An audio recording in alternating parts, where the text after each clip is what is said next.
హైదరాబాద్ లో వరదలతో దెబ్బతిన్న బాధితులను బీఆర్ఎస్ నేతలు అండగా నిలిచారు. రాంగోపాల్పేట డివిజన్లోని కస్తూర్బా నగర్ లో వరద బాధితులకు నిత్యావసరాలు కూడా పంపిణీ చేశారు. మాజీ మంత్రులు హరీష్ రావు, తలసాని శ్రీనివాస్ యాదవ్ ఆధ్వర్యంలో పంపిణీ చేపట్టారు. ఇది ప్రకటించి బాధితులతో పరామర్శలో భాగంగా హరీష్ రావు మాట్లాడుతున్నారు.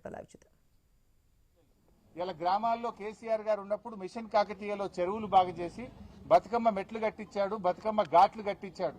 పండుగను అద్భుతంగా జరుపుకోవడానికి ఫ్లడ్ లైట్లు వేసేవాళ్లు, రోడ్లు వేసేవాళ్లు, మొత్తం గడ్డి చెక్కించి అద్భుతమైనటువంటి సౌకర్యాలు ఉండేవి.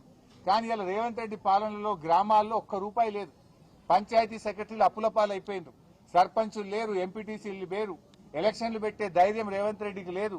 గ్రామ పంచాయతీల్లో నయా పైసా లేదు. కనీసం పండగ పూట కూడా కాలిపోయిన బుగ్గలేసే పరిస్థితి లేదు. పండగ పూట గ్రామాల్లో చెత్త ఎత్తే పరిస్థితిలో ట్రాక్టర్ల డీజిల్ దిక్కులేని పరిస్థితి. బతుకమ్మకు ఏర్పాట్లు చేయడానికి గడ్డి మందు కొట్టడానికి కూడా గ్రామాల్లో పైసలు లేవు.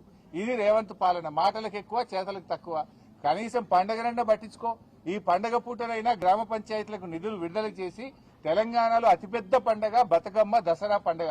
ఈ పండగ ఏర్పాట్లు చేసుకోవడానికైనా గ్రామాలకు నిధులు విడుదల చేయి. నీ పాలనలో ఈ 2 సంవత్సరాల్లో గ్రామ పంచాయతీలన్నీ కూడా మురికి కూపాలుగా, చెత్త కుప్పలుగా మారిపోయినాయి. ఇప్పటికైనా కళ్లు తెరువు, గ్రామ పంచాయతీలకు నిధులు ఇయ్యి.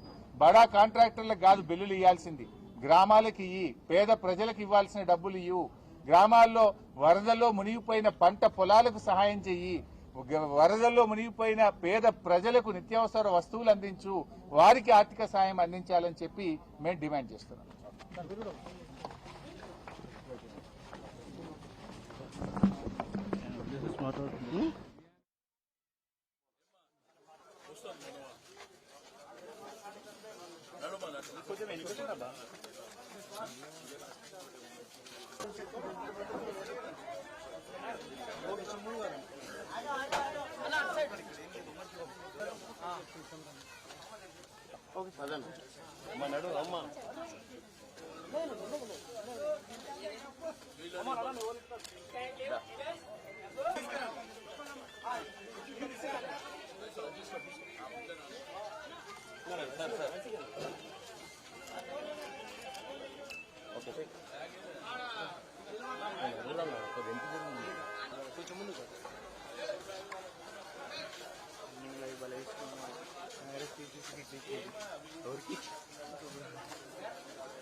ఇంటికి పోవాలి